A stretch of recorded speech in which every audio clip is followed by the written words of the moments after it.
വളരെ ചെറുപ്പത്തിൽ തന്നെ കണ്ടുമുട്ടി പ്രണയത്തിലാവുകയും പിന്നീട് വിവാഹം കഴിക്കുകയും ചെയ്ത ദമ്പതികളെയാണ് നമ്മൾ ഇന്ന് പരിചയപ്പെടുന്നത്.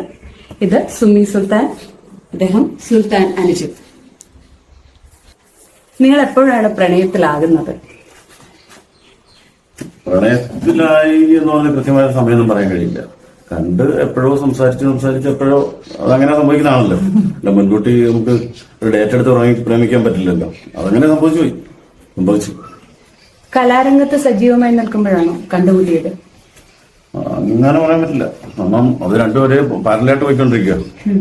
കാരണം എന്റെ ഒരു റിലേറ്റീവ് ഇവരുടെ വീടിന്റെ അടുത്ത് അമ്പലപ്പുഴയിലുണ്ട്. അവിടുത്തെ ഒരു ചേച്ചിയാണ് എനിക്ക് പരിചയപ്പെടുത്തുന്നത്. അപ്പൊ അങ്ങനെ അതും ഇതെല്ലാം ഒരുമിച്ച് പോയി എന്ന് വേണം പറയാൻ.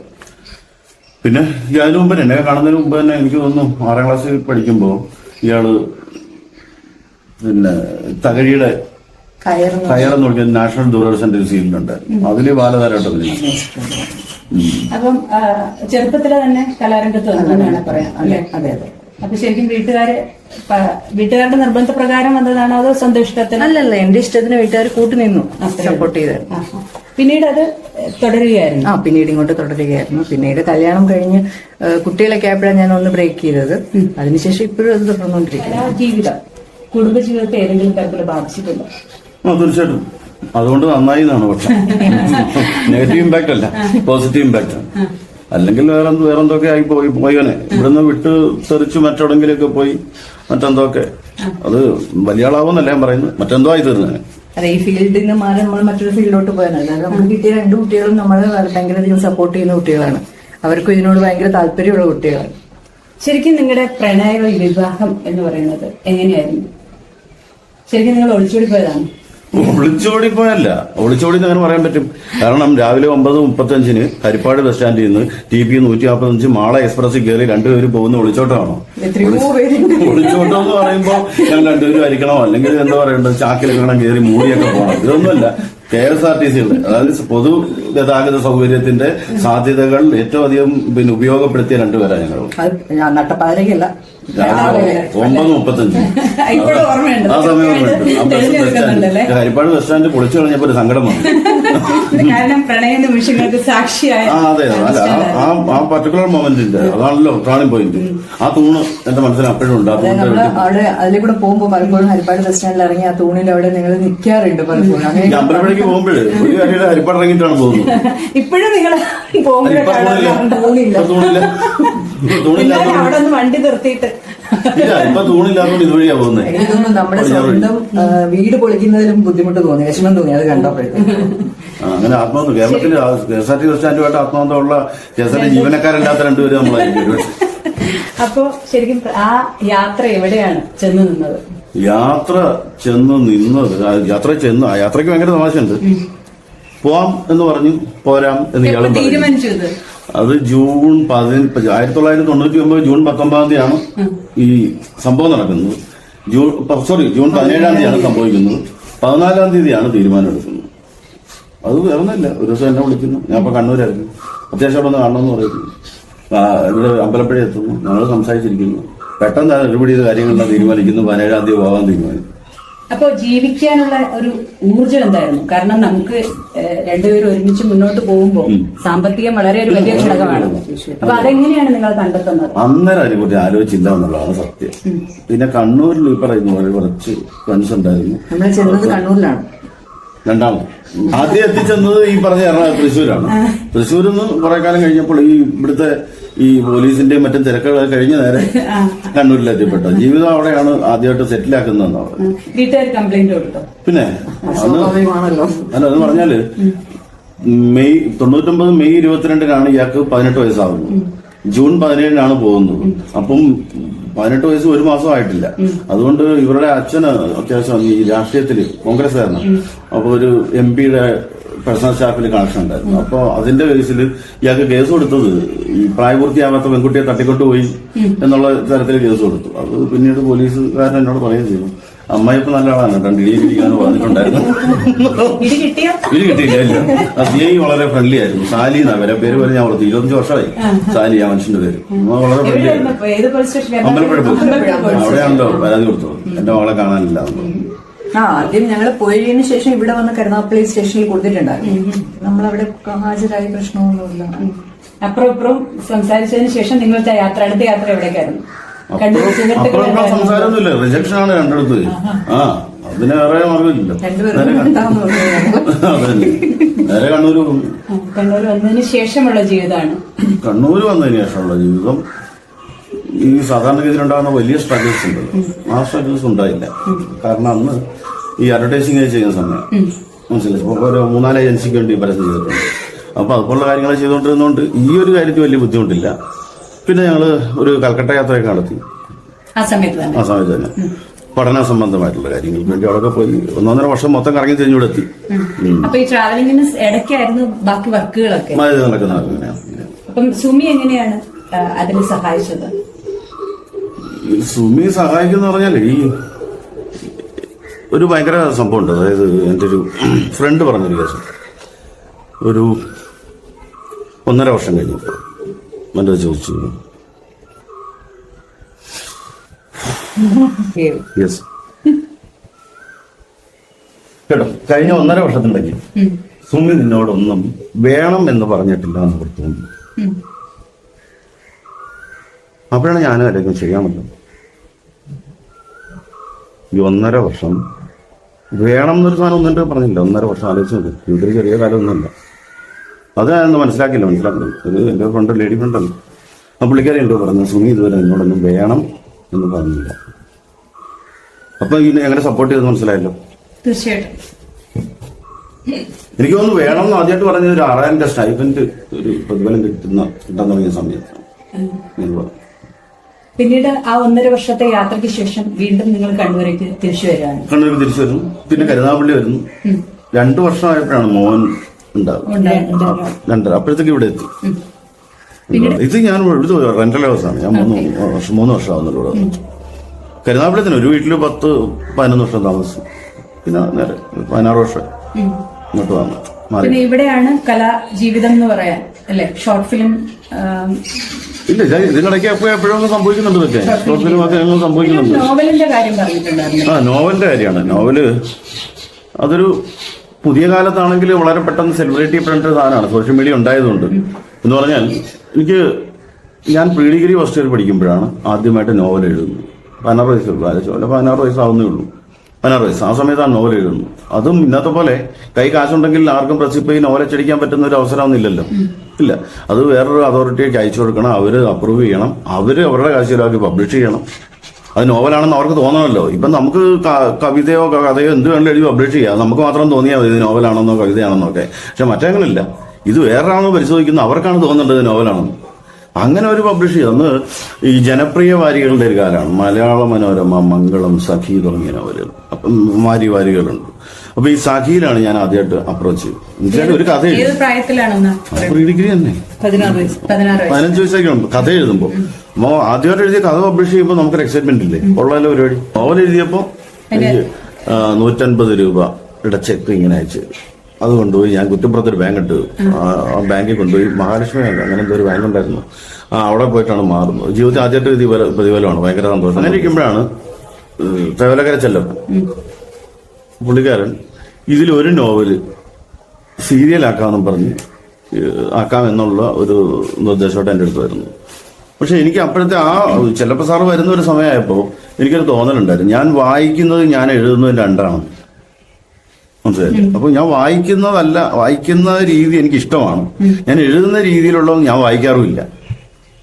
അപ്പൊ എന്ത് ചെയ്തു, അതങ്ങനെ സ്റ്റോപ്പ് ചെയ്തിരിക്കുന്ന കാലത്താണ് ഇദ്ദേഹം വരുന്നത്. അപ്പൊ ഈ സീരിയൽ ദൂരദർശന്റെ സീരിയൽ ചെയ്യാനാണ്. അപ്പോൾ ഞാൻ പറഞ്ഞു, ഇത് വേണ്ട, നമുക്ക് വേറെ ഒന്നും ചെയ്യാം. അങ്ങനെയാണെന്ന് ചെറിയൊരു വർക്ക് അദ്ദേഹത്തിന്റെ യൂറോപ്പിൽ DD4 വരുന്നു. ഞാൻ സ്ക്രിപ്റ്റ് എഴുതുന്ന ആദ്യത്തെ വർക്കാണ്. എനിക്ക് ആദ്യമായിട്ട് വേരുകൾ തേടിയെന്നായിരുന്നു.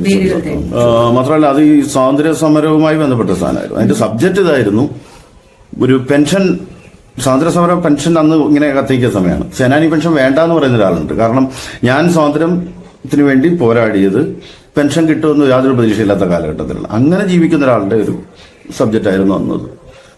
അത് പിക്ചറൈസ് ചെയ്തു. എത്ര ഭാഗം ഉണ്ടായിരുന്നു? ചെറിയൊരു വർക്കായിരുന്നു, 4 ഭാഗം.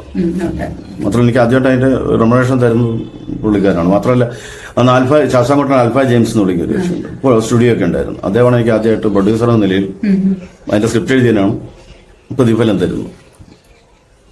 അങ്ങനെയാണ് തോന്നുന്നത്. പിന്നെ സ്വന്തമായിട്ട് ചെയ്യാവുന്നൊക്കെയുള്ള ചിന്ത വരുമല്ലേ.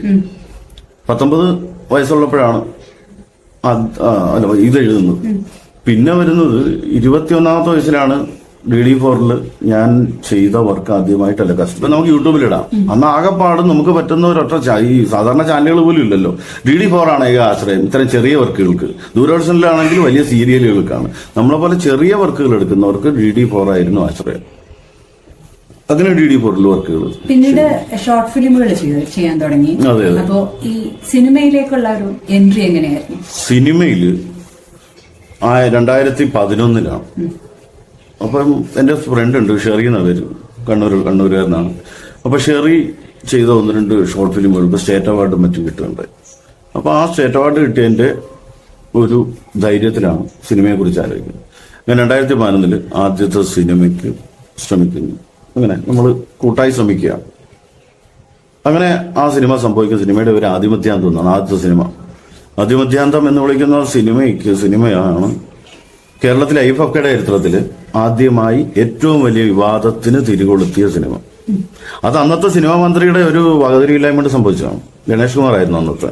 കാരണം ഗണേഷ് കുമാറിന് വളരെ ദീർഘകാല സിനിമ എക്സ്പീരിയൻസ് ഉണ്ടെങ്കിലും ഒരു പ്രമുഖ ചാനലിലെ മാധ്യമപ്രവർത്തകയുടെ ഒറ്റ വാക്ക് വിശ്വസിച്ച് പുള്ളിക്കാരൻ ചാടിയിറങ്ങി ഈ സിനിമ ഐഫക്കയിൽ പ്രദർശിപ്പിക്കില്ല. കാരണം അന്ന് മത്സര വിഭാഗത്തിലേക്ക് 2 മലയാള ചിത്രങ്ങളാണ് ഉള്ളത്, ആദാമിന്റെ മകൻ അബു, പിന്നെ ആദിമധ്യാന്തവും. അപ്പൊ ആദിമധ്യാന്തം പ്രദർശിപ്പിക്കില്ല. കാരണം എന്താണ്? ഇത് ഡബ്ബിംഗ് പൂർത്തിയായിട്ടല്ല സബ്മിറ്റ് ചെയ്തത്. ഇതായിരുന്നു ആരോപണം. സംഭവം എന്താണ്? ഡബ്ബിംഗ് പൂർത്തിയാവാത്ത സിനിമ എങ്ങനെ സെലക്ട് ചെയ്തു? അത് ആരെയൊക്കെ സ്വാധീനിച്ച് സെലക്ട് ചെയ്തതാണ്. കാരണം ബീനാപോളാണ് എഡിറ്റർ. അപ്പം ബീനാപോളിന്റെ സ്വാധീനം കൊണ്ട് ഈ സിനിമ കയറിയതാണൊക്കെയാണ് ഗണേശന്റെ വാദം. ആക്ച്വലി സംഭവിച്ചെന്താണ്? ഇത് എവിടെയോ വെച്ച് ഇതിന്റെ കുറച്ച് ഭാഗങ്ങൾ ഈ ചാനലിന്റെ റിപ്പോർട്ടർ ആ ലേഡി കണ്ടു. അവര് കണ്ടപ്പം ശരിയാണ്, ഡബ്ബിംഗ് പൂർത്തിയായിട്ടില്ല. ആക്ച്വലി ഡബ്ബിംഗ് പൂർത്തിയാവാത്തല്ല. സംഭവം അതിനകത്തൊരു കൊച്ചുകുട്ടിയാണ് ഹീറോ. ആ കൊച്ചുകുട്ടി ചെവിയാക്കാത്ത കുട്ടിയാണ്. ആ കുട്ടിയുടെ വ്യൂ പോയിന്റിലാണ് സിനിമ മുഴുവൻ പോകുന്നത്.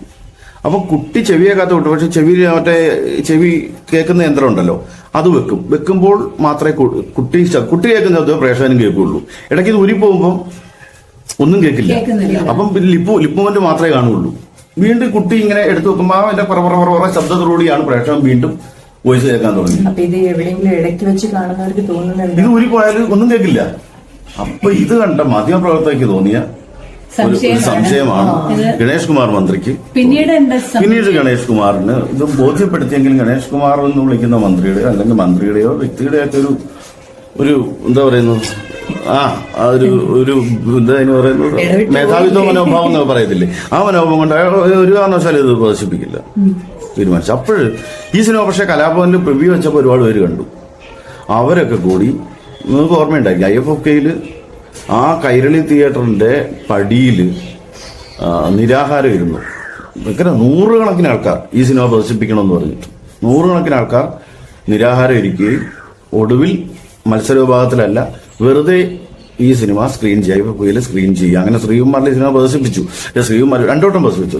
ഈ സിനിമ പ്രദർശിപ്പിക്കുമ്പോൾ എനിക്ക് ഭയങ്കര സന്തോഷം തോന്നിയത് IFFKയിൽ ആ സമയത്തുള്ള ഈ വിദേശ സിനിമകളല്ലാതെ നിലത്ത് പേപ്പർ ഇട്ടിരുന്ന ആൾക്കാർ കണ്ട സിനിമ അത്രമാത്രം തിരക്കുണ്ടായിരുന്നു. കണ്ട സിനിമ ആദിമധ്യാന്തം. ഇതൊക്കെ പുള്ളിക്ക് ഭയങ്കര വിഷമമായി പോയി ഗണേഷ് കുമാറിന്. അതുകൊണ്ട് ആ വർഷത്തെ സ്റ്റേറ്റ് അവാർഡ് പ്രഖ്യാപിക്കുമെന്ന് നിങ്ങൾക്ക് ഓർമ്മയുണ്ടെങ്കിൽ എനിക്കറിയില്ല.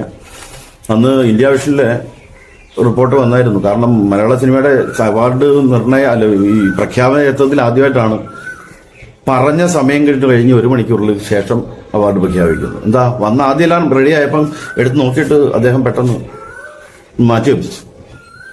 എന്നിട്ട് 2 മണിക്കൂർ കഴിഞ്ഞിട്ടാണ് 1 മണിക്കൂറല്ല 2 മണിക്കൂർ കഴിഞ്ഞിട്ടാണ് അവാർഡ് ശരിക്കും പ്രഖ്യാപിക്കുന്നത്. പക്ഷെ 2 സ്റ്റേറ്റ് അവാർഡ് കൊടുക്കാതിരിക്കാൻ നിർവാഹമില്ലാതായി പോയി. മനസ്സിലല്ലേ? അതിനകത്ത് 2 സ്റ്റേറ്റ് അവാർഡുകൾ ഉണ്ടായിരുന്നു. കാരണം പക്ഷെ അതിനു മുമ്പ് തന്നെ നമുക്കറിയാമല്ലോ, നമുക്കിങ്ങനെ വീണ് കിട്ടുമല്ലോ, അതനുസരിച്ച് 4 ഉണ്ടായിരുന്നു. അത് സത്യമാണ്. പക്ഷെ ഇപ്പൊ വന്നത് നമുക്ക് പറഞ്ഞാൽ മതിയല്ലോ. ഒന്ന് കുട്ടിക്ക് ബാലതാരം, പിന്നെ ഡെബ്യൂട്ടൻ ഡയറക്ടർ, ഇത് 2 ഷെറിക്ക് അന്ന് സ്റ്റേറ്റ് അവാർഡ് കിട്ടി. ആ സിനിമയ്ക്ക് തന്നെ ഈ സംവിധാനത്തിന് നാഷണൽ അവാർഡ്. എങ്ങനെയാണ് അത് സ്പെഷ്യൽ ജൂറി മനുഷ്യരാണെങ്കിൽ കൂടി അത് ആ സിനിമയ്ക്ക് കിട്ടി. കുട്ടിക്ക് അവസാന റൗണ്ട് വരെ ഉണ്ടായിരുന്നു. പക്ഷേ നമ്മൾ മനസ്സിലാക്കേണ്ട ആ വർഷം ദേശീയം എന്ന് പറയാവുന്ന ഒറ്റ അവാർഡേ ഉണ്ടായിരുന്നുള്ളൂ. കേരളത്തിൽ നിന്നല്ല, ദേശീയം എന്ന് വിളിക്കാവുന്ന ഒറ്റ അവാർഡേ മലയാള സിനിമയ്ക്ക് കിട്ടിയുള്ളൂ. കാരണം അടുത്ത സിനിമ ഇന്ത്യൻ റുപ്പിയാണ്. അത് പക്ഷേ മികച്ച മലയാള ചിത്രം എന്നുള്ള അവാർഡാണ്. പക്ഷെ നാഷണൽ ലെവലിൽ പരിഗണിക്കപ്പെട്ട ഒരേ ഒരു സിനിമ അതായിരുന്നു. പക്ഷെ ആ സിനിമ തിയേറ്റർ കാണാതിരിക്കാൻ വേറൊരു ഗംഭീര ഡയറക്ടർ ആത്മാർത്ഥമായി കളിച്ചതുകൊണ്ട് അത് നടന്നില്ല. ഈ ആദ്യ മധ്യാന്തത്തിൽ നിന്ന് പിന്നീട് എങ്ങോട്ടാണ് അടുത്ത യാത്ര? വീണ്ടും ഒരു ഇതുപോലെ കാർട്ടൂൺ സിനിമയാണ്, 2017 റിലീസാണ്. അത് അതിന്റെ പേര് ഗോഡ്സെ എന്നാണ്. അത് ഗാന്ധിയുമായി ബന്ധപ്പെട്ട വിനയ് ഫോർട്ട് ഹീറോ ആയിട്ട് അഭിനയിച്ച, മൈഥിലിയൻ അഭിനയിച്ച രണ്ട് ഹീറോയിനായിട്ട് അഭിനയിച്ച സിനിമയാണ് അത്. പക്ഷേ അതിന്റെ ഒരു റിലീസിംഗ് ടൈമിന്റെ പ്രശ്നമായിപ്പോയി. അത് സിനിമ റിലീസ് ചെയ്ത 6ാമത്തെ ദിവസം സിനിമാ സമരമായിരുന്നു. കുറച്ച് ദിവസം സിനിമ സമരം കഴിഞ്ഞ് തിരിച്ചു വരുമ്പോൾ സ്വാഭാവികമായിട്ട് സിനിമ ഹോൾഡ് ഓവർ ആവും. അത് സംഭവിച്ചു. പിന്നെ കഴിഞ്ഞ IFFKയിൽ, ഈ കഴിഞ്ഞല്ല 2023 IFFKയിൽ ഒരു സിനിമ ഉണ്ടായിരുന്നു. അത് വലസൈ പറവൈകൾ എന്നാണ് പേര്. അത് എനിക്ക് തോന്നുന്നു ഏറ്റവും അധികം വിദേശത്ത് പ്രദർശിപ്പിക്കപ്പെട്ട, ഞാൻ അഭിനയിച്ചതിൽ ഏറ്റവും കൂടുതൽ വിദേശ ഞാനിപ്പോൾ മാത്രമല്ല, അത് ത്രൂ ഔട്ട് വേഷമാണ്. ഒരു പാസ്റ്ററുടെ വേഷമായിരുന്നു. സ്വാഭാവികമായിട്ടും ഞാൻ കണ്ട് തീരെ പരിചയമില്ലാത്തൊരു ഇതുള്ളതായിരുന്നു. പക്ഷെ അത് നല്ല വർക്കായിരുന്നു, ഗംഭീരമായി പോയി. അതാണ് ചെയ്തത്. ഇപ്പൊ അടുത്ത പടം ചെയ്തുകൊണ്ടിരിക്കുന്നു. ഇപ്പൊ ചെയ്തുകൊണ്ടിരിക്കുന്നത് ഇതിന്റെ പേര് കൃത്യമായിട്ട് ഇട്ടിട്ടില്ലെങ്കിൽ സമസ്ത ലോക എന്നായിരിക്കും. സമസ്ത ലോക എന്നായിരിക്കും. ഇർഷാദും പിന്നെ കുക്കു പരമേശ്വരനുമാണ് സെൻട്രൽ ക്യാരക്ടർ. സിനിമയുടെ കഥ പറയും പോലെ നിങ്ങളുടെ പ്രണയകാലത്തിന്റെ കഥ ഓർമ്മയുണ്ടോ? മറക്കാൻ പറ്റില്ലല്ലോ. ഇപ്പൊ 25 വർഷം കഴിഞ്ഞു. എങ്കിൽ പോലും അതിൽ ഓരോ കാര്യങ്ങളും കൃത്യമായിട്ട് ഓർമ്മയുണ്ട്. ഞാൻ +2 പഠിക്കുന്ന സമയത്തൊക്കെ ഇദ്ദേഹം വന്നിട്ട് ഈ കരുനാപ്പള്ളി നമ്പറപ്പോഴും വരുമായിരുന്നു. വന്ന് അവിടെ ഗേറ്റിന് വെളിയിൽ കാത്തിക്കും. അപ്പൊ എന്റെ 1-2 കൂട്ടുകാർ സ്കൂളിന്റെ ഗേറ്റിൽ. അപ്പം എന്റെ കൂട്ടുകാർക്ക് അറിയാം, 1-2 പേർക്ക് അറിയാം. അവരൊപ്പം എനിക്ക് സിഗ്നൽ ഒരാളുണ്ടെന്ന് പറയും. അപ്പൊ ക്ലാസ് കഴിഞ്ഞ് ഞങ്ങൾ ഇറങ്ങി സംസാരിച്ച് ഞങ്ങളുടെ വീടിന്റെ ആ ഇടവഴി വരെ വരും. അവിടെ നിന്ന് ഇദ്ദേഹം അങ്ങ് തിരിച്ചു പോകുന്നു, ഞാൻ വീണ്ടും വീട്ടിലോട്ട് പോകുന്നു. വീണ്ടും ഒന്നിനോട് അങ്ങനെ വരുമായിരുന്നു. അത് കഴിഞ്ഞിട്ട് പിന്നെ പറഞ്ഞല്ലോ, പെട്ടെന്നായിരുന്നു എല്ലാം തീരുമാനിച്ചതും എല്ലാം. ഈ 18 വയസ്സ് പൂർത്തിയായ ഉടനെ തന്നെ അങ്ങനെ ഒരു തീരുമാനം എടുക്കാനുള്ള കാരണം എന്തായിരുന്നു? വീട്ടിൽ പ്രഷർ ഉണ്ടായിരുന്നു? ഇല്ല, അങ്ങനെയുള്ള പ്രഷറുകളൊന്നും എന്തോ ഒന്നിച്ച് ജീവിക്കണം എന്ന് തോന്നി അല്ലേ? അതെ. അതിനകത്ത് വേറെ കാര്യമുണ്ട്. ഞാൻ എന്നെ പൊക്കി അടിക്കുകയാണ് കേട്ടോ, സത്യം പറഞ്ഞാല്. എന്ന് പറഞ്ഞാല് ഈ ഒരു പൊട്ടുണ്ടല്ലോ, പൊട്ട് അതെനിക്ക് ഭയങ്കര ഇഷ്ടമായിരുന്നു. സ്റ്റിക്കേഴ്സ്, ഈ വളരെ കലാപരമായ ചില വരയൊക്കെ ഉള്ളത്, അത് ഞാൻ എന്റെ ഫ്രണ്ട്സിനൊക്കെ വാങ്ങിച്ചു കൊടുത്തു. പക്ഷെ ഒരെണ്ണം പോയി ഏറ്റവും വാങ്ങിച്ചു കൊടുത്തിട്ടുണ്ട്. എനിക്ക് അതുപോലെ വാങ്ങിച്ചു തന്നിട്ടില്ല. അതായത് ശരിക്കും പറഞ്ഞു കഴിഞ്ഞാല് ഇന്നത്തെ കാലത്താണെങ്കിൽ എനിക്ക് തോന്നുന്നു ഇങ്ങനെ എയറിൽ കയറ്റിയാണ്. അന്ന് എന്താ അറിയില്ല, ഒരു പൊട്ട് പോയിട്ട് ഒരു മിഠായി പോലും എനിക്ക് തന്നിട്ടില്ല ആ പ്രേമിച്ച് നടന്ന ഒരു കാലത്ത് പോലും. പിന്നീട് ഞാൻ ചോദിച്ചപ്പോ പറഞ്ഞെന്തറിയോ, ഞാൻ അങ്ങനെയൊക്കെ വാങ്ങി തന്നാ നീ വിചാരിക്കും എന്റെ ഒത്തിരി കാശുണ്ട്. പ്രണയിക്കുന്ന സമയത്ത് നമ്മുടെ പോസിറ്റീവ് സൈഡ് മാത്രമേ ഇത് അങ്ങനെ ആയിരുന്നില്ല. അതാണ് ചുരുക്കം പറഞ്ഞാൽ പറയേണ്ടത്. പല കാമുകന്മാരെയും പിടിച്ച് രൂപക്കൂട് പണി അതിനകത്ത് ഏറ്റെടുത്താൻ തോന്നി. ഇതങ്ങനെയല്ല, പരസ്പരം ആദ്യം കാണിച്ചു കൊടുത്തത് നെഗറ്റീവ്സ് ആയിരിക്കും അല്ലെ? ബോധ്യപ്പെടുത്തലാണ്, ഇങ്ങനെയൊക്കെ വേണമല്ലോ. ആ ഒരു ബോണ്ട്, നിങ്ങൾ തമ്മിലുള്ള ആ ഒരു ബന്ധം ശരിക്കും ഇത്രയും കാലം ഒന്നിച്ച് ജീവിക്കാൻ സഹായിച്ചു എന്ന് തന്നെ വേണമെങ്കിൽ പറയാം അല്ലെ? ആ ഒരു പരസ്പരം മനസ്സിലാക്കല്ലോ. ഞങ്ങളുടെ കല്യാണം കഴിഞ്ഞപ്പോഴേ ഞങ്ങളുടെ ബന്ധുക്കളും ഇവരുടെ ബന്ധുക്കളായാലും ഞങ്ങളുടെ ഫ്രണ്ട്സ് ആയാലും എല്ലാവരും പറഞ്ഞു, ഞങ്ങളുടെ നേച്ചേഴ്സ് അറിയാവുന്നവര് പറഞ്ഞിട്ടുണ്ടായിരുന്നു, ഇത് കൂടിയാൽ 6 മാസം, അതിനപ്പുറത്തോട്ട് പോയില്ല. രണ്ടുപേരുടെ സ്വഭാവം അങ്ങനെയാണ്. പക്ഷെ രണ്ടും ദേശീയക്കാരാണ്. വീട്ടിലെ രണ്ടുപേരും അവരവരുടെ വീട്ടിലെ മൂത്ത ആൾക്കാരാണ്. അപ്പൊ അതിന്റേതായ പ്രശ്നം. പക്ഷെ അവരെ എല്ലാം പിന്നെ 6 മാസം കഴിഞ്ഞപ്പോ അവർ പറഞ്ഞു ഒന്നെങ്കിലും 1 വർഷം. അങ്ങനെ പല കാലയളവ് കഴിഞ്ഞ് 25 വർഷം വരെ വന്ന് നിൽക്കുന്നു. വഴക്കുകൾ ഉണ്ടാവാറുണ്ട്, ഇല്ലെന്നല്ല. പക്ഷെ ഞങ്ങൾക്ക് പ്രശ്നമില്ല. പക്ഷെ അതൊരു പ്രണയ വിവാഹത്തിൽ മാത്രമാണല്ലോ വഴക്കുകൾ ഒരു പ്രശ്നമായിട്ട് മറ്റുള്ളവർ കാണുന്നത്. അറേഞ്ച്ഡ് മാരേജിൽ എന്തൊക്കെ സംഭവിക്കുന്നുണ്ട്. അല്ല, ഈ ഒളിഞ്ഞു പോകുന്നത് മുഴുവൻ പ്രണയവിവാഹങ്ങളാണെന്നുള്ളൊരു കോൺസെപ്റ്റ് ഉണ്ട്. അത് കാരണം എന്താണ്, ഈ അറേഞ്ച്ഡ് മാരേജ് ആരും പിന്നെ ശ്രദ്ധിക്കുന്നില്ല. ഇത് എല്ലാ സൂക്ഷ്മദർശികളും ഇങ്ങോട്ട് വെച്ചിരിക്കുകയാണ്. ഇവിടെ എന്ത് സംഭവിക്കും? അറേഞ്ച്ഡ് മാരേജിനകത്ത് പറയാനൊരു കാരണമുണ്ട്. ഞങ്ങൾ കഷ്ടപ്പെട്ട് കല്യാണം കഴിച്ചിട്ട് പെണ്ണിനായാലും വീട്ടിൽ ചെന്നിട്ട് പറയാം, ഞാൻ പറഞ്ഞിട്ടല്ലോ നിങ്ങൾ ഞങ്ങളില്ല സ്വന്തം. അത് ഞങ്ങൾ വൈകിട്ട് ഞങ്ങൾ തന്നെ പറഞ്ഞ കോഴ്സ് +2 കഴിഞ്ഞിട്ടാണ് കല്യാണം കഴിഞ്ഞത്. അത് കഴിഞ്ഞിട്ടാണ് ഡിഗ്രി ചെയ്തതും അങ്ങനെ ബാക്കി കോഴ്സുകളൊക്കെ ചെയ്തു. അങ്ങനെ അപ്പൊ എവിടെയായിരുന്നു പഠിച്ചതൊക്കെ അന്നേരം? ഈ കൽക്കട്ടയിൽ പോയപ്പോ കൽക്കട്ടയിൽ തന്നെ ഇതെല്ലാം നടത്തി, എല്ലാം പഠനവും യാത്രകളും നടക്കുന്നുണ്ട്. എല്ലാം അതെ അതെ. ഞാൻ പറഞ്ഞല്ലോ കുട്ടി ഉണ്ടാവുന്ന 2 വർഷത്തിന് ശേഷം അതിനിടയ്ക്ക് എനിക്ക് ഇത്തിരി സമയം കിട്ടുന്നുണ്ട് ചെയ്യാൻ. പിന്നെ ഇദ്ദേഹം നേരത്തെ പറഞ്ഞ ഷെറിയുടെ വർക്കുകളാണ്. ഷെറിയാണ് വീണ്ടും വിളിച്ച് വർക്കുകൾ അഭിനയിക്കാൻ തുടങ്ങി. പിന്നെ ഏറ്റവും കൂടുതൽ എനിക്കൊന്ന് ഷെറിയുടെ വർക്കുകളാണ് ഞാൻ ചെയ്തത്. നമുക്ക് അപ്പം ഇപ്പൊ കുട്ടിയായിട്ട് പോയാലും നമ്മൾക്കൊരു സെക്യൂരിറ്റി ഉണ്ട് അവിടെ. എനിക്ക് എന്റെ സമയത്തിന് ചെയ്താൽ മതി അങ്ങനെയൊക്കെ. പിന്നെ അതേപോലെ ഇദ്ദേഹത്തിന്റെ കണ്ണൂരുള്ള ഫ്രണ്ട്സ് ആണ് കൂടുതലും ഞാൻ വർക്ക് ചെയ്തിട്ടുള്ളത്. അവരുടെയൊക്കെ വർക്കുകളാണ് ചെയ്തിട്ടുള്ളത്. നമ്മുടെ സന്തോഷ് കീഴാറ്റും ഇല്ലേ, ഇപ്പം സന്തോഷ് ചേട്ടനായിട്ടൊക്കെ വർക്ക് ചെയ്തിട്ടുണ്ട്. സന്തോഷ് ചേട്ടൻ നടനാവുന്നതിന് മുമ്പ്, ഫേമസ് നടനാവുന്നതിന് മുമ്പ്. പിന്നെ എന്റെ മോള് അവളെ 8ാം ക്ലാസ്സിൽ പഠിക്കുമ്പോൾ, അതായത് കൊറോണ ടൈമില് പുള്ളിക്കാരി വെറുതെ ഇരുന്നപ്പോഴത്തേക്കും ഒരു വർക്ക് ചെയ്താൽ എന്താ ഒട്ടാന്നൊരു ചോദ്യം. പെട്ടെന്നൊരു ദിവസം ആയിക്കോട്ടെ, അവള് തന്നെ ഒരു കഥ പറയുന്നു, അത് വികസിപ്പിച്ചെടുക്കുന്നു. പിന്നെ അതിൽ അഭിനയിച്ചു. പിന്നെ അവളൊരു 3 എണ്ണം ചെയ്തിട്ടുണ്ട്. അതിൽ 2 എണ്ണത്തിൽ ഞാൻ അഭിനയിച്ചിട്ടുണ്ട്. അതിൽ ഒരെണ്ണത്തിന് 5-6 അവാർഡും കിട്ടി. അതെന്തൊക്കെയായിരുന്നു? പിന്നെ ഒന്ന് അത് അവാർഡല്ല, ഏറ്റവും നല്ല നടിക്കും വർക്കിനും കിട്ടി. അവളുടെ വർക്കിന് അത് വെയിൽമരങ്ങൾ എന്റെ പേര്. ഒരു കുട്ടിയാണ്, അപ്പൊ അത് പറയണം. 10ാം ക്ലാസ്സിൽ പഠിക്കുമ്പോഴാണ് ഈ അത് ചെയ്യുന്നത്, ഈ വെയിൽമരങ്ങൾ. അച്ഛന്റെ പാരമ്പര്യം കാത്തു പക്ഷെ സൂക്ഷിച്ചു. അതൊരു ബാധ്യതയാണെന്നാ പറയുന്നത്. അവൾ ചെയ്തതാണെന്ന് പറയില്ല, ഞാൻ സഹായിച്ചു, ഞാൻ ചെയ്തു കൊടുത്തു എന്ന് മറ്റുള്ളവർ പറയും. അതൊരു വലിയ ബാധ്യത. അങ്ങനെ ആണല്ലോ ലോകം, അങ്ങനെയാണ്. ഡിവൈഎഫ്ഐയുടെ സംസ്ഥാന സമ്മേളനത്തോടനുബന്ധിച്ച് നടന്ന ഷോർട്ട് ഫിലിം ഫെസ്റ്റിവലില് ബെസ്റ്റ് സെക്കൻഡ് മൂവി അതായിരുന്നു, അവളുടെ സിനിമയായിരുന്നു. അത് കുറച്ച് ആൾക്കാർ കണ്ട സംഭവമാണ്. പക്ഷെ ഏറ്റവും ഈ ലൊക്കേഷനിൽ നടക്കുന്ന വിറ്റെന്ന് വെച്ചാല് പപ്പായ ആ ലൊക്കേഷൻ അടുപ്പിക്കത്തോലുമില്ല. അവള് കേറ്റത്തില്ല. വർക്കെല്ലാം കഴിഞ്ഞിട്ട് പാക്കപ്പ് ആകുമ്പോഴേക്കും പപ്പ അതിനകത്തോട്ട് വരുന്നത് തന്നെ. അവള് പറയുന്നത് ലൊക്കേഷനിൽ കയറി കഴിഞ്ഞു കഴിഞ്ഞാൽ എല്ലാരും പറയും പപ്പായാണ് എന്നെ ഹെൽപ്പ് ചെയ്യുന്നത്. അതെനിക്ക് വേണ്ട, എനിക്ക് ആ ഒരു ഇത് എന്റെ ആവശ്യമില്ലെന്ന് പറയും. പേര് പറയും. ഇപ്പൊ മോളുടെ ഈ ഷോർട്ട് ഫിലിം ചെയ്യുന്ന സമയത്ത് മോളൊരു ക്രിക്കറ്റർ കൂടിയാണെന്ന് കേട്ടിട്ടുണ്ട്. അതെ അതെ. അപ്പൊ അതിനുശേഷം എന്താണ് സംഭവിച്ചത്? അവള് നമ്മുടെ GV രാജയിലോട്ട് സെലക്ഷൻ കിട്ടിയ കുട്ടി. അതായത് അവിടുത്തെ ആദ്യത്തെ ക്രിക്കറ്റ് ബാച്ചിൽ സെലക്ഷൻ കിട്ടിപ്പോയ കുട്ടിയാണ്. 8ൽ പഠിക്കുമ്പോൾ. പക്ഷെ അവിടെ വെച്ചിട്ട് ഇങ്ങനെ ഒരു ആക്സിഡന്റ് ഉണ്ടായിരുന്നു. മീൻസ് ഗ്രൗണ്ടിൽ വെച്ചിട്ടുണ്ടായിരുന്നു. അത് നിസ്സാരമായിട്ട് കാണണ്ടല്ല എന്ന് പറഞ്ഞാൽ ഒരു കുട്ടിക്ക് പെട്ടെന്ന് ഗ്രൗണ്ടിൽ എഴുന്നേറ്റ് ഓടാൻ കഴിയുന്നില്ല. അപ്പൊ കോച്ചൻ ചെയ്യുന്നു, മറ്റേ പെയിൻ ബാം കൊണ്ട് തേച്ച് അല്ലെങ്കിൽ സ്പ്രേ അടിച്ചിട്ട് പറഞ്ഞ് ഓടിക്കോളാൻ പറഞ്ഞു. പക്ഷേ കുട്ടിക്ക് വീണ്ടും ഓടാൻ വയ്യാതാകുമ്പോ കുഞ്ഞങ്ങ് നിന്ന് പോവോ, തീരെ നിന്നു. അപ്പൊ അഭിനയിക്കാതെ ഓടുന്നു പറഞ്ഞ് നിർബന്ധിക്കുക. നമ്മളത് മനസ്സിലാക്കേണ്ടതാണ്. ഒരു ലേഡി ആണെന്നും കൂടെ ആലോചിക്കണം. ലേഡി കോച്ചാണ്, മെയിലോ ഫീമെയിലോ എന്തോ ആയിക്കോട്ടെ, അതല്ല കാര്യം. കുഞ്ഞിന് ഓടാൻ പറ്റുന്നില്ല, കുഞ്ഞ് സ്റ്റക്കായി നിൽക്കുക. അപ്പൊ കുഞ്ഞ് പറഞ്ഞു ടീച്ചറെ പറ്റുന്നില്ല എന്ന് പറഞ്ഞു. അപ്പോഴത്തേക്ക് ഉടനെ അവർ എടുത്ത് പറഞ്ഞ ഒരു കാര്യം, നീ അഭിനയിക്കാതെ മതി, ഇറങ്ങി ഓടാനാ പറഞ്ഞു. കുഞ്ഞ് വീണ്ടും ഓടാൻ ശ്രമിച്ചു, കുഞ്ഞ് മറിഞ്ഞു വീഴുക. അത് നമ്മൾ വളരെ നിസ്സാരമായി കളയേണ്ട ഒരു അപകടമല്ലായിരുന്നു അത്. 2 വർഷം അതിന്റെ പേരിൽ നടക്കാൻ കഴിയാത്ത അവസ്ഥയാണ്. എന്നുവെച്ചാൽ നടക്കാനൊന്നും പറ്റുന്നില്ല, ആകെപ്പാട് പ്രശ്നമായി. പിന്നെ അവരുടെ ചികിത്സ മൊത്തം കുഴപ്പമായിരുന്നു. പ്ലാസ്റ്റർ ഇടാൻ ഇട്ടു. ഒടുവിൽ അതിന്റെ ഒരു വിദഗ്ധനെ സ്പോർട്സ് സ്പെഷ്യലിസ്റ്റ് കണ്ടവൻ ആദ്യം പറഞ്ഞ സാധനം ഒന്ന്, ഇത് തിരിച്ചറിയാൻ കഴിയുന്ന കോച്ചായിരിക്കണം പരിശീലിപ്പിക്കുന്നത്. കാരണം ഇത് കണ്ടാൽ ഇത് മെനിസ്കസിനാണ് വിഷയം. മെനിസ്കസിന് ഒരു സാധനം കാലിന്റെ മുട്ടിലുണ്ടെന്ന് ഞാൻ അറിയുന്ന അപ്പോഴാണ്.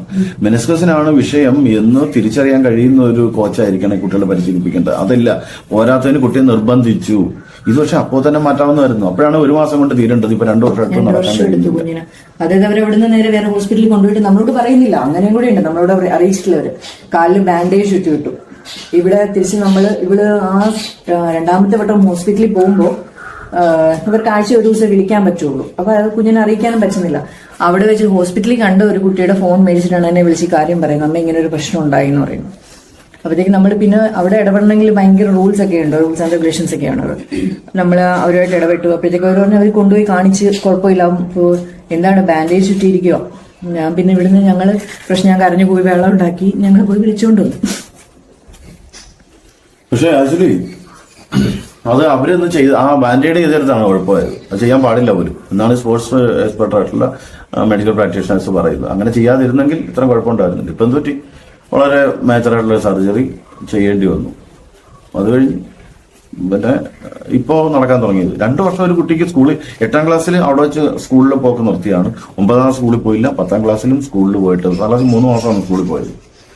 പിന്നെ +1 കൊണ്ട് ചേർത്തു. +1 തുടങ്ങി ഡിസംബർ വരെ പോയി, ജനുവരി സർജറി കഴിഞ്ഞു. 2024 ജനുവരിയിൽ സർജറി കഴിഞ്ഞു. ഇപ്പോഴാണ് നടക്കുന്ന ആൾ. ഇതെല്ലാം ഒറ്റ ആളുടെ നെഗ്ലിജൻസ് കൊണ്ട് സംഭവിച്ചതാണ്. അതായത് നമ്മൾ പറഞ്ഞിട്ടില്ലേ, ഒരു കോച്ചാണ് ഒരു കുട്ടി. നിങ്ങൾ എന്ത് നടപടികൾ എടുത്തു? നിങ്ങൾ ആരോടെങ്കിലും കംപ്ലൈന്റ് ചെയ്തു? അതിനകത്ത് അല്ല, നമ്മളവിടെ ചെന്നപ്പം അവർ പറഞ്ഞിരുന്നു നമുക്ക് റിട്ടേൺ കംപ്ലൈന്റ് എഴുതി കൊടുക്കാൻ പറഞ്ഞിരുന്നു. സ്പോർട്സ് അതോറിറ്റിയൊക്കെ വളരെ കൃത്യമായിട്ട് കൂടുതൽ ഇടപെട്ടിരുന്നു കേട്ടോ. അവിടുത്തെ ചെയർപേഴ്സണൊക്കെ ഭയങ്കരമായിട്ട് നമ്മളോട് സഹകരിച്ചിരുന്നു. അവർ പറഞ്ഞു നിങ്ങളൊന്ന് ജസ്റ്റ് എഴുതി ഒരു ഒപ്പിട്ട് തന്നാൽ മതി, വൈറ്റ് പേപ്പറിൽ ഒപ്പിട്ടാൽ ഞങ്ങൾ നടപടി എടുത്തോളാം. മാത്രമല്ല മറ്റു ടീച്ചേഴ്സിന്റെ നല്ല സപ്പോർട്ട് ഉണ്ടായിരുന്നു നമുക്ക്, എല്ലാവരുടെയും ഉണ്ടായിരുന്നു. പക്ഷെ ഞാൻ പറഞ്ഞു വേണ്ട പറഞ്ഞു.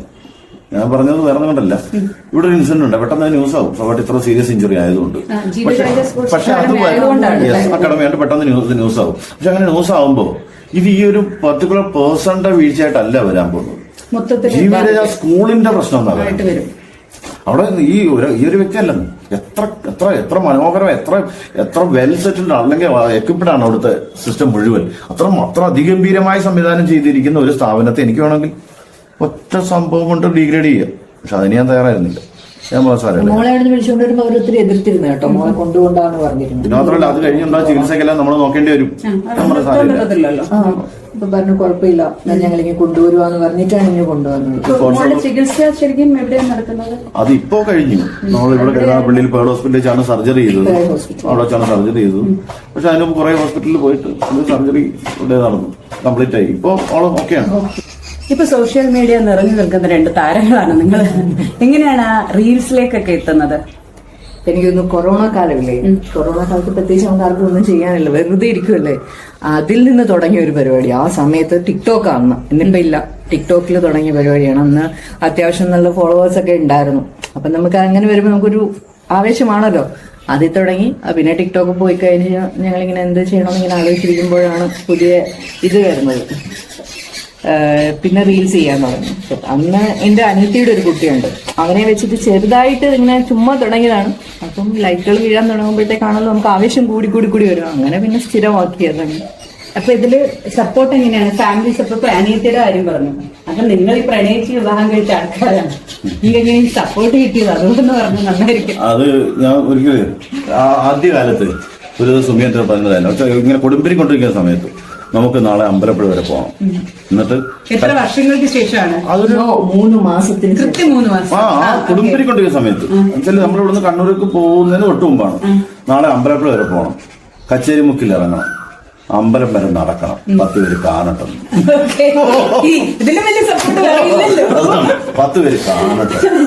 അങ്ങനെ അതോളം അങ്ങനെ അത് ഒരു സപ്പോർട്ടാണ്, ഇയാളുടെ സപ്പോർട്ടാണ്. പക്ഷെ അതിനുശേഷം ഈ ഫാമിലി ശരിക്കും മാനസികമായിട്ട് സഹകരിച്ചിട്ടുണ്ടോ എന്ന് ആയിരിക്കും ഭയങ്കര സംശയമുണ്ട്. എങ്കിലും ഇല്ല, എന്റെ അച്ഛൻ എന്നോട് മിണ്ടുന്ന 12 വർഷത്തിന് ശേഷം. അപ്പൊ ഞാൻ അങ്ങോട്ടും മിണ്ടാൻ പോയിട്ടില്ല. പ്രത്യേകിച്ച് അച്ഛൻ മിണ്ടാ, അച്ഛനെനിക്കൊന്ന് 12 വർഷം വേണ്ടി ഒന്നും അച്ഛന് ഞങ്ങളുടെ ലൈഫ് സെക്യൂർ ആണെന്ന് തോന്നാൻ വേണ്ടിയിട്ടെന്ന് എനിക്ക് തോന്നുന്നു. അതൊരു അച്ഛന്റെ ആകുലത ആയിരിക്കാം, തീർച്ചയായിട്ടും. ഒരു അന്നത്തെ കാലഘട്ടത്തിൽ ഒരു പെൺകുട്ടി എങ്ങനെ ജീവിക്കും? അതെ, തീർച്ചയായും. മാത്രമല്ല പ്രത്യേകിച്ച് ജോലിയും കൂലിയൊന്നും ഇല്ല നടക്കുന്ന ഒരുത്തരോടെ പോയിട്ട് സ്വാഭാവികമായിട്ട് തെറ്റ് പറയാൻ പറ്റത്തില്ല.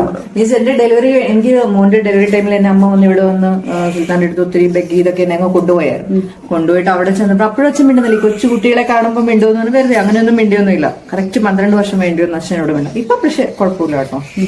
ആരും പ്രത്യക്ഷത്തിലൊന്നും കാണിക്കുന്നില്ല നമ്മുടെ അടുത്ത്. അത് എവിടെയായാലും ഇവിടെയായാലും ഇപ്പൊ കാണിക്കുന്നില്ല. പിന്നെ ഏറ്റവും 4 പേരും, അതാണ് ഞങ്ങളുടെ ലോകം. ശരിക്കും ഈ കലാപരമായിട്ട് നാട്ടുകാരുടെ സപ്പോർട്ട് അതൊരു ഗംഭീര സപ്പോർട്ട് എന്ന് പറഞ്ഞാൽ വളരെ സത്യം എന്താ പറഞ്ഞാൽ ഈ 16ാമത്തെ വയസ്സിൽ നോവൽ എഴുതിയ ദിവസം മുതൽ ഇന്ന് വരെ ഞാൻ അത് കഴിഞ്ഞ് 2-3 ദിവസം പബ്ലിഷ് ചെയ്തിട്ടുണ്ട്. വേറെ കാര്യം അതെല്ലാം പോയിട്ട് ഇത്രയും സിനിമകൾ ഉണ്ടായാലും അല്ലെങ്കിൽ ഈ ഷോർട്ട് ഫിലിംസ് ഉണ്ടായാലും പിന്നെ മറ്റു കാര്യങ്ങളെല്ലാം ഉണ്ടായാലും നാട്ടുകാരെന്ന് വിളിക്കുന്ന ജീവികളിൽ നിന്ന് ഒരു സപ്പോർട്ട് അക്കാര്യത്തിൽ ഉണ്ടായിട്ടില്ല. ഇന്ന് റീൽസ് കണ്ട് ഇഷ്ടപ്പെടുന്ന ഒരുപാട് പേരുണ്ട്, അക്കാര്യത്തിൽ സമ്മതിക്കുന്ന ഒരുപാട് പേരുണ്ട്. അതില്ല ഞാൻ പറയുന്നത്. റീൽസ് സ്വാഭാവികമായിട്ട് അവരുടെ കയ്യിലേക്ക് ഓട്ടോമാറ്റിക്കലി എത്തുന്നതുകൊണ്ട് അവർ നമ്മളെ സപ്പോർട്ട് ചെയ്യുന്നുണ്ട്, അത് സത്യമാണ്. പക്ഷേ എൻ്റെ ഈ ലിറ്റററി ലൈഫിലോ എൻ്റെ ഈ മൂവി ലൈഫിലോ ഒരു സഹായം ചെയ്തില്ല എന്ന് മാത്രമല്ല പരമാവധി ദ്രോഹം ചെയ്തിട്ടുണ്ട്. മനസ്സിലായില്ലേ? ഒരുപാട് പേര് ദ്രോഹിച്ചിട്ടുണ്ടോ പറഞ്ഞാൽ ഒരുപാട് പേര് ദ്രോഹിച്ചിട്ടുണ്ട്. നന്ദികേട് ഒരുപാട് കാണിച്ചിട്ടുണ്ട്. ഞാൻ പറഞ്ഞില്ല, ഞാൻ ഇവിടുത്തെ ഒരുപാട് രാഷ്ട്രീയക്കാർക്ക് വേണ്ടി ഒരുപാട് പ്രസ്ഥാനങ്ങളും ലേഖനങ്ങളും ഒക്കെ എഴുതി കൊടുത്തിട്ടുണ്ട്. അതിന് പൈസ വാങ്ങിച്ചിട്ടുണ്ട്, വേറെ കാര്യം. എങ്കിലും ഒരുത്തം പോലും നന്ദി കാണിച്ചിട്ടില്ല. മനസ്സിലായില്ലേ? ഒരു പുസ്തകം പോലും ഞാൻ എഴുതി കൊടുത്തിട്ടുണ്ട്. ആ വ്യക്തി പോലും എന്നോട് നന്ദി, ഒരു സംസ്ഥാന നേതാവിന് പുസ്തകം പോലും എഴുതി കൊടുത്തിട്ടുണ്ട്. ആ വ്യക്തി പോലും എന്നോട് നന്ദിയോട് ആണ് ഇപ്പോൾ കാണിച്ചുകൊണ്ടിരിക്കുന്നത്. ഇതല്ല അങ്ങനെയാണ് നാട്ടുകാരുടെ സഹായം അങ്ങനെയാണ് ഉണ്ടാവുന്നത്. പക്ഷെ റീൽസിനെ സപ്പോർട്ട് ചെയ്യുന്നുണ്ട്. റീൽസില് വരുന്ന കമന്റ്സ് എന്തൊക്കെയാണ്? അപ്പൊ അതനുസരിച്ച് നിങ്ങൾക്ക് പുതിയ പുതിയ റീൽസ് ഉണ്ടാക്കാൻ ശ്രമിക്കാറുണ്ടോ? തീർച്ചയായിട്ടും റീൽസ് ഉണ്ടാക്കാൻ മാത്രമല്ല നമ്മൾ സഹായിക്കുന്ന ചിലരൊക്കെ ഉണ്ടല്ലോ പുതിയ പുതിയ കണ്ടന്റുകളൊക്കെ നമുക്ക് മെസ്സേജ് ചെയ്ത് തരും. അവരുടെ ലൈഫിൽ ഇൻസിഡന്റ് ആണെന്ന് പറഞ്ഞു തന്നിട്ടുണ്ട് കേട്ടോ. അങ്ങനെ നമ്മൾ പറയണം. പിന്നെ ഇപ്പൊ ഇദ്ദേഹം പറഞ്ഞ പോലെ എല്ലാ റീൽസിനെ നാട്ടുകാർ ഭയങ്കരമായിട്ട് സപ്പോർട്ട് ചെയ്യുന്നവരില്ലാത്തവരുണ്ടാവാം. പക്ഷെ കമന്റ് ചെയ്യുന്നുണ്ട് നല്ല രീതിയിൽ. നമുക്ക് പിന്നെ മാത്രമല്ല റീൽസിനെ സപ്പോർട്ട് ചെയ്യുന്ന ഇവിടെ തന്നെ 1-2 പേര് ചോദിച്ചിട്ടുണ്ട് വേറെ പണിയൊന്നും ഇല്ലയോ. അതുകൊണ്ട് അതുകൊണ്ട് പാർട്ടി സൈദ്ധാന്തികൻ എന്നോട് ചോദിച്ചിട്ടുണ്ട് ഭയങ്കര വൃത്തികളായിട്ടോ. അല്ല ഈ സന്തോഷം കണ്ടെത്തുക എന്ന് പറയുന്നത് അതെ അതെ അതെ അതിനുള്ള മാർഗം പുള്ളിക്ക് എന്തെങ്കിലും സന്തോഷം വേണ്ട. നമ്മൾ മൂലം അവർക്കൊരു സന്തോഷം ഉണ്ടാവുന്നു എന്ന് നമ്മൾ ചിന്തിക്കാമെങ്കിൽ നമ്മൾ ഇതിനെയൊക്കെ അങ്ങ് അവഗണിച്ച് കളയും.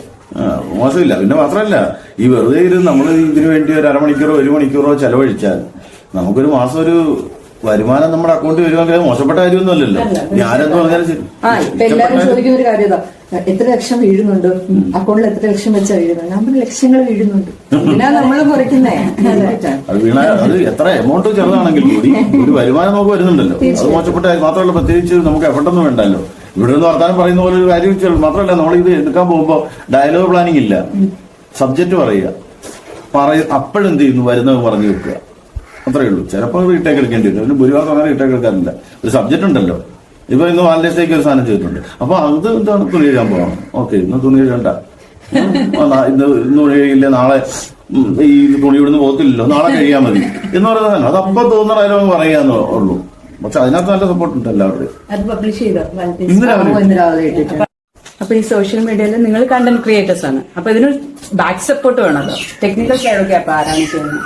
തീർച്ചയായിട്ടും മോളാണ് ക്യാമറയും എഡിറ്റിങ്ങും എല്ലാം അവളാണ് നമ്മളെ സഹായിക്കുന്നത്. അത് ടിക്ടോക്ക് ചെയ്യുന്ന കാലം മുതൽ അവൾ തന്നെയാണ് ചെയ്യുന്നത്. പിന്നെ ഫോട്ടോസിന്റെ എല്ലാം പിന്നില് മകനാണ്. മകനെ കുറിച്ചൊന്നും പറഞ്ഞില്ല. ഇപ്പൊ എന്തിനാണ് പഠിക്കുന്നത്? ഇപ്പൊ ഡിഗ്രി കഴിഞ്ഞിട്ട് നിൽക്കുന്നു. സൈക്കോളജി ആയിരുന്നു, ഇപ്പൊ കഴിഞ്ഞിട്ട് നിൽക്കുന്നു. ഇപ്പം സ്പോർട്സ് മോളുടെ കാര്യം നേരത്തെ സ്പോർട്സിന് പറഞ്ഞുകൊണ്ട് പറയാം. മോൻ ഫുട്ബോളാണ്, ഫുട്ബോൾ പ്രേമിയാണ്, ഫുട്ബോളിന്റെ പുറകെ നടക്കുന്ന ഒരാളാണ്. അല്ലാതെ പ്രത്യേകിച്ച് അങ്ങനെ വരുന്നില്ല. അയാള് ഒരു ഇച്ചിരി അടഞ്ഞ ടൈപ്പാണ്. മോള് എന്റെ രീതിയും മോൻ പപ്പാടെ രീതിയും. 3 സിനിമ IFFK പ്രദർശിപ്പിച്ചിട്ടുണ്ട്. അപ്പം അതില് ഒരെണ്ണത്തിൽ സെൻട്രൽ ക്യാരക്ടർ ആയിരുന്നു, 2 അപ്പൊ അതിന്റെ ഒരു എക്സ്പീരിയൻസ് എങ്ങനെയായിരുന്നു? IFFK ഭയങ്കര സന്തോഷമുള്ള ഒരു അനുഭവം വന്നിട്ടുള്ളത്. കാരണം ലോകത്തിലെ ഏറ്റവും മികച്ച ചലച്ചിത്രമേളകളിൽ ഒന്നാണ് IFFK. അവിടെ ഞാൻ ശരിക്കും പറഞ്ഞാൽ ഞാൻ 3 സിനിമകളിലേ അഭിനയിച്ചിട്ടുള്ളൂ മുമ്പ്. ആ കംപ്ലീറ്റ് ആക്കിയ 3 സിനിമ IFFK പ്രദർശിപ്പിക്കുകയും ചെയ്തു. അപ്പൊ ഞങ്ങൾ തമ്മിൽ എന്തോ ഒരു പ്രണയം ഉണ്ടെന്നാണ് മനസ്സിലാക്കാൻ. പക്ഷേ ഉള്ളാരും പറയണമല്ലോ, ആദ്യം പറഞ്ഞ ആദിവത്യാന്തം പോലുള്ള സിനിമകൾ അത്ര ജനശ്രദ്ധ ആകേണ്ട സിനിമയുണ്ട്. കഴിഞ്ഞ ഏറ്റവും അവസാനം വന്ന സിനിമയും വലസൈപ്പറവുകളും എല്ലാ സിനിമകളും നല്ല അപ്രിസിയേഷൻ ഉണ്ടായപ്പോഴും കരുനാഗപ്പള്ളിയിൽ നിന്ന് ഒരുപാട് പേര് ഡെലിഗേറ്റ്സ് ഉണ്ട് IFFKയിൽ. പക്ഷെ എന്റെ സിനിമയിൽ എത്ര പേര് കണ്ടിട്ടുണ്ടെന്ന് ചോദിച്ചാൽ വിരലിലെണ്ണാവുന്ന എന്റെ പക്ഷം. കാരണം അവിടെ വെച്ച് കാണും ചിരിക്കുകയോ ചെയ്യുമ്പോഴും എന്തോ എന്റെ സിനിമകൾ കാണാറില്ല IFFKയിൽ. ഞാനവിടെ അവിടെ സിനിമയിൽ ഉണ്ടെന്ന് തന്നെ അത്ര പേർക്ക് അറിയാം. പക്ഷേ ഈ ഡെലിഗേറ്റ്സിലൊക്കെ അറിയാമേ, നാട്ടുകാർക്ക് അറിയില്ലെങ്കിലും ഡെലിഗേറ്റ്സിന് അറിയാം. അവരെന്തോ മനഃപൂർവ്വം എന്റെ അടുത്ത സുഹൃത്തുക്കൾ പോലും പലരും ആ സിനിമകൾ കണ്ടിട്ടില്ല. സിനിമ മോശമായിട്ടാണെന്ന് എന്റെ അഭിപ്രായം എനിക്കില്ല. കാരണം എന്താണ്, മറ്റു ഭാഗങ്ങളിൽ തന്നെ ഒരുപാട് അപ്രിസിയേഷൻ കിട്ടുന്നുണ്ട്. വളരെ ശ്രദ്ധേയമായ സിനിമകളാണ് ഇത് തോന്നുന്നത്. അത്തരം സിനിമകൾ കാണുന്നവരുണ്ട്. ഇത് കാണാൻ വേണ്ടി മാത്രമേ ഇവിടുന്ന് കരുനാഗപ്പള്ളിയിൽ നിന്ന് ഒരു പറ്റം ചെറുപ്പക്കാർ പോയിട്ടും ഉണ്ട് കേട്ടോ. അങ്ങനെയും കൂടെ ഉണ്ട്. അതെ അതെ ഇവിടെ പക്ഷെ കണ്ടവരുണ്ട്. കുറെ പേരൊക്കെ ഉണ്ട്. നമ്മൾ വളരെ അടുത്ത സുഹൃത്തുക്കളെ കുറെ പേര് കണ്ട് എല്ലാ സിനിമകളും കണ്ട് അഭിപ്രായം പറയുന്നവരുണ്ട്. അതായത് എനിക്ക് ഓർമ്മയുണ്ട് ആദ്യമധ്യാന്തം നമ്മൾ കാണുമ്പോൾ തിയേറ്ററിൽ കണ്ടുകൊണ്ടിരിക്കുമ്പോൾ സ്ക്രീനിൽ അങ്ങോട്ട് കാണിച്ചതും ഒരു ഭാഗത്തുനിന്ന് ഭയങ്കര കയ്യടി. ഞങ്ങൾ സൈഡ് എഴുന്നേറ്റ് നോക്കുമ്പോൾ എന്തോ കരുനാഗപ്പള്ളിക്കാരാണ്. നമ്മുടെ കുറെ ഫ്രണ്ട്സ് ഉണ്ട്, ലൈബ്രറിയിലെ ഫ്രണ്ട്സ് ഉണ്ട്. അവരെല്ലാരും കൂടെ ഒരുമിച്ച് വന്നിട്ട് 10-25 പേര്. അത് ലൈബ്രറി ഫ്രണ്ട്സാണ്. അവര് വന്നിട്ടുണ്ട്. അപ്പൊ പെട്ടെന്ന് ആൾക്കാരെല്ലാം ഞെട്ടിപ്പോയി, ഇതെന്താണ് ഈ സംഭവം. ഒരു മൂലയിൽ മാത്രം ഭയങ്കര കയ്യടി. ലൈബ്രറിയിലെ ബന്ധം എന്ന് പറയുമ്പോൾ അത് മറ്റൊരു ബന്ധമാണ്. പലയിടത്തു നിന്ന് വരുന്നവരുണ്ട്. പിന്നെ അവര് കുറച്ചും കൂടെ നമ്മൾ ഈ പറയത്തില്ലേ ഹോസ്പിറ്റൽ ബന്ധം, നമ്മൾ ഹോസ്പിറ്റലിൽ വെച്ചിട്ട് ഒരു പരിചയപ്പെട്ട ആ ബന്ധം നമുക്ക് എന്നും നിലനിൽക്കും അയലത്തുകാരേക്കാൾ അധികം. അതേപോലെ തന്നെയാണ് ഈ ലൈബ്രറിയിൽ നിന്നൊക്കെ പറയുമ്പോൾ പലയിടത്തു നിന്ന് വരുന്ന പല വിദ്യാഭ്യാസമുള്ളവർ. അങ്ങനെ ആ ഒരു ബന്ധം എന്നൊക്കെ അതിന്റെ ഇടയ്ക്ക് ഒരു കുശുമ്പ് അങ്ങനെയൊന്നും ഉണ്ടാവില്ല. മലയാളത്തിൽ പറഞ്ഞാൽ കുശുമ്പൊന്നും ഉണ്ടാവില്ല. അതാണ് കാരണം. പിന്നെ വേറെ പറയണം, ഇപ്പോ ഒരു കൊമേഴ്ഷ്യൽ സിനിമയിൽ അഭിനയിക്കാനുള്ള ഒരു പരിപാടിയുണ്ട്. പക്ഷെ അത് ഈ കരുനാഗപ്പള്ളിക്കാരനായ ഒരാളാണ് എന്നെ നേരത്തെ റെക്കമെൻഡ് ചെയ്തത്. പക്ഷെ ആ പുള്ളിയെ കുറിച്ചുള്ള അഭിപ്രായം ഒരാളെ സഹായിക്കാത്ത ആളാണെന്നാണ് കേട്ടോ. പക്ഷെ ആ പുള്ളി എന്നെ റിക്കവറി ചെയ്തിട്ടുണ്ട്. ഞാൻ വളരെ താങ്ക്ഫുൾ ആണ് അദ്ദേഹത്തോട്. പക്ഷെ എന്നെ പോലെ തന്നെ ആയിരിക്കും അദ്ദേഹത്തെ മറ്റുള്ളവർ കാണുന്നതെന്ന് ഞാനപ്പോൾ മനസ്സിലായി. കാരണം അദ്ദേഹത്തിന്റെ കാര്യം പറയുമ്പോഴൊക്കെ പലരും പറയുന്നത് ഈ പുള്ളി അങ്ങനെ ആയാലും ഇങ്ങനെ ആയാലും ഒന്നും ആരെയും റെക്കമെൻഡ് ചെയ്യില്ല എന്നൊക്കെ പറയും. പക്ഷെ എന്നെ സമയം എന്നെ അത്ഭുതപ്പെടുത്തിക്കൊണ്ട് എന്നെ വളരെ നല്ലൊരു ക്യാരക്ടറിൽ പുള്ളിക്കാരൻ റെക്കമെൻഡ് ചെയ്യുകയും ഞാനത് അഭിനയിക്കാൻ പോവുകയാണ്. നടന്നാൽ ഞാനത് അഭിനയിക്കുകയും ചെയ്യും. മനസ്സിലായില്ല. അത് കരുനാപ്പള്ളിക്കാർ ഒരൊറ്റാളെ എനിക്ക് പറയാനുള്ളൂ. അങ്ങനെ നോക്കിയാൽ പേഴ്സണലി ഈ ഇത്രയും വർഷത്തെ യാത്രക്കിടയിൽ എന്നെ സഹായിച്ചിട്ടുള്ള ഒരൊറ്റ വ്യക്തി ആ വ്യക്തിയാണ്. അങ്ങനെ വളരെ പോസിറ്റീവായി നമുക്ക് എടുത്തു പറയാൻ പറ്റുന്ന ഒറ്റ വ്യക്തിയാണ്. പേര് ഞാൻ പറയുന്നില്ല കേട്ടോ. സിനിമ നടന്നില്ലെങ്കിൽ പോലും നമുക്ക് ആ പുള്ളി അതെ, പേര് ഞാൻ പറയുന്നില്ല. വിളിച്ചില്ലേ, അദ്ദേഹം കരുനാപ്പള്ളി അത്യാവശ്യം അറിയപ്പെടുന്ന ഒരു മനുഷ്യൻ തന്നെയാണ്. അതായത് ഈ മേഖലയിൽ അറിയപ്പെടുന്ന ഒരാൾ തന്നെയാണ്. പേര് ഞാൻ പറയുന്നില്ലേ, അത് അറിഞ്ഞുകൊണ്ടല്ല, അദ്ദേഹം പറഞ്ഞിട്ടുണ്ട് ആരും പറയണ്ടാണ്. തീരുമാനം ഞാൻ പറയും. മക്കളുടെ കാര്യം പറഞ്ഞു, അപ്പൊ അവരെയും കൂടി ഒന്ന് പരിചയപ്പെടുത്തി തരും.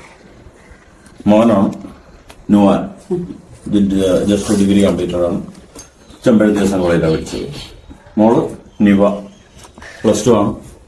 രണ്ടു കുട്ടികൾക്ക് പ്രത്യേകത ഉള്ളത് എനിക്ക് തോന്നുന്നു, അവർ പഠിച്ച സ്കൂളുകളിൽ അവരുടെ കാലഘട്ടത്തിൽ സ്കൂൾ രജിസ്റ്ററുകളിൽ ജാതിയും മതവും ഇല്ലാത്ത രണ്ടു കുട്ടികൾ ഇവർ മാത്രമായിരിക്കും അവർ പഠിച്ച സമയത്ത്. ശേഷം മുമ്പുണ്ട്, എങ്കിലും ആ സമയത്ത് അവരുടെ ക്ലാസ്സിൽ ഒരു മാത്രമേ ഉണ്ടായിരുന്നുള്ളൂ അല്ലേ, വേറെ ആരുമില്ല. ശരിക്കും ഈ പേരിലേക്ക് വരാനുള്ള കാരണം അറിയോ? ഇവരിലേക്കും നുവാൻ നിവ എന്തുകൊണ്ടാണ് ആ പേര് സെലക്ട് ചെയ്തത്? എന്തെങ്കിലും പ്രത്യേകിച്ചൊരു ഒന്നുമില്ല. ഇത് ജാപ്പനീസ് ആണ്, അത് സിംഹളയാണ്. ഇത് ജാപ്പനീസ് പേരാണ്, അത് സിംഹള പേരാണ്.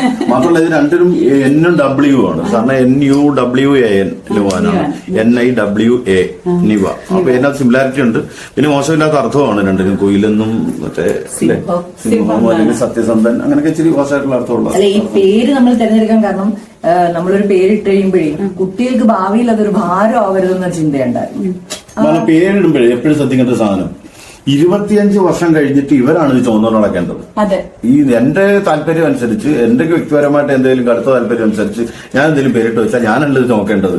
25 വർഷം കഴിഞ്ഞ് 25 വർഷം കണക്ക് ബ്രാൻഡ് ചെയ്യപ്പെട്ടത് എന്റെ മക്കളോട് പേര് കൊണ്ട് പെട്ടെന്ന് ഇത് ബ്രാൻഡ് ചെയ്യപ്പെട്ടത് എന്ന് പറഞ്ഞാൽ ഇവന് ഒരു ഒന്നാമത് വളരെ നോൺ റിലീജിയസ് ഹിന്ദു അല്ലെങ്കിൽ ക്രിസ്ത്യൻ അല്ലെങ്കിൽ മുസ്ലിം നോട്ടം, അല്ലാതെ മതമല്ല നോട്ടം, നമ്മുടെ ആളാണോ, അല്ല വേറൊന്നുമല്ല, അല്ലാതെ മറ്റവനാണോ. നിങ്ങളോട് ആരെങ്കിലും ചോദിച്ചോ എന്തുകൊണ്ടാണ് ജാതി വെക്കാത്തതെന്ന് അല്ലെങ്കിൽ മതം വെക്കാത്തതെന്ന് നിങ്ങളോട് ആരെങ്കിലും സ്കൂളുകളിൽ ചോദിച്ചിട്ടുണ്ടോ? ടീച്ചർമാർ ഉൾപ്പെടെ എല്ലാരും സ്ഥിര ചോദ്യമാണ്. അല്ല എന്ന് പറഞ്ഞത് ഞാൻ ഇവര് എന്നെ നിർബന്ധിച്ചു, കുട്ടികൾക്ക് ജാതി വെക്കണം മതം വെക്കണം നിർബന്ധിച്ചു. പക്ഷെ ഞാൻ അവർക്ക് കൊടുത്ത മറുപടി, ഇന്ത്യ ഒരു മതേതര രാജ്യമാണ്. ഒരു മതത്തിനും പ്രത്യേക പരിഗണനയോ പ്രത്യേക അവഗണനയോ ഇല്ല ഇവിടെ. അതുകൊണ്ട് എൻ്റെ കുട്ടികൾക്ക് ജാതി വേണ്ട. കാരണം ഇവിടെ മതത്തോടു കൂടി മതരഹിതനായി ജീവിക്കാൻ ഇന്ത്യയിൽ അവകാശമുണ്ട്. എൻ്റെ കുട്ടികൾ അങ്ങനെ ജീവിച്ചോട്ടെ. കാരണം ഇന്ത്യൻ ഭരണഘടന അത് അനുവദിക്കുന്നുണ്ടെങ്കിൽ ഈ സ്കൂളിൽ അത് ഹെഡ് മിസ്റ്റേഴ്സ് നിങ്ങൾക്ക് എന്താണെന്ന് ഞാൻ ചോദിച്ചവരോട്. ആദ്യം ഇവനെ ചേർക്കാൻ ചെല്ലുമ്പോൾ രണ്ടാമത് മോളെ ചേർക്കാൻ പ്രശ്നം ഉണ്ടായിരുന്നില്ല. കാരണം ഒരു ആളോടെ പഠിക്കുന്നുണ്ടല്ലോ. ഏണ്ടാ ഇവൻ 4ാം ക്ലാസ്സിൽ പഠിക്കുമ്പോൾ ഓട്ടോറിക്ഷയിൽ സ്കൂളിൽ പോകുന്ന സമയത്ത് ഓട്ടോ ഡ്രൈവർക്ക് സംശയം, ഇവന്റെ ഹിന്ദു ആണോ മുസൽമാനാണോ. ഓട്ടോ ഡ്രൈവറുടെ സ്വാഭാവിക സംശയമാണ്. അടുത്ത ദിവസം മുതൽ ആ ഓട്ടോയിൽ പോക്ക് നിർത്തി. എന്തു പറ്റി? ഞാൻ പോകുന്നില്ല. എന്തു പറ്റി? അയാൾ എന്നോട് ചോദിച്ചു ഹിന്ദു ആണോ മുസ്ലിം ആണോ. നീ എന്ത് പറഞ്ഞു? അതൊന്നും പറഞ്ഞില്ല. ഇനി ആളെ പോലെ ഓട്ടോയിൽ പോകാൻ പറയരുത്. ആ ഓട്ടോയിൽ പോക്ക് നിർത്തി. അല്ല, മോളോടല്ലേ ചോദിച്ചത്? കുട്ടികളാരുണ്ട് ചോദിച്ചത് ഹിന്ദു ആണോ മുസ്ലിം ആണോ ചോദിച്ചത്? അതങ്ങനെയല്ല, ഈ മതം അറിയാന്നല്ല. ഈ നിവ എന്നുള്ള പേര് വാലില് പിടിക്കാന്ന് വെച്ചാൽ നിവ എന്നേ ഉള്ളൂ. അപ്പൊ അതിന്റെ ഫുൾ ഫോം ചോദിക്കും. നിവ, സുമി, അനുജിത്ത്. അവിടെയും കിട്ടുന്നില്ല, ഒന്നും കിട്ടുന്നില്ല. അപ്പൊ മോളുടെ അടുത്ത് ചോദിച്ചു നിങ്ങൾ ഏതാണ്, ഹിന്ദു ആണോ മുസ്ലിം ആണോ എന്താണെന്ന് ചോദിച്ചു. അപ്പൊ അവള് പറഞ്ഞു ഇതൊന്നും അല്ല, ഞങ്ങൾ മനുഷ്യരാണ്. അതാണ് ഞാൻ നേരത്തെ പറഞ്ഞ ഞങ്ങൾക്കായിട്ട് ഉണ്ടായ 2 പെൺകുട്ടികളാണ്.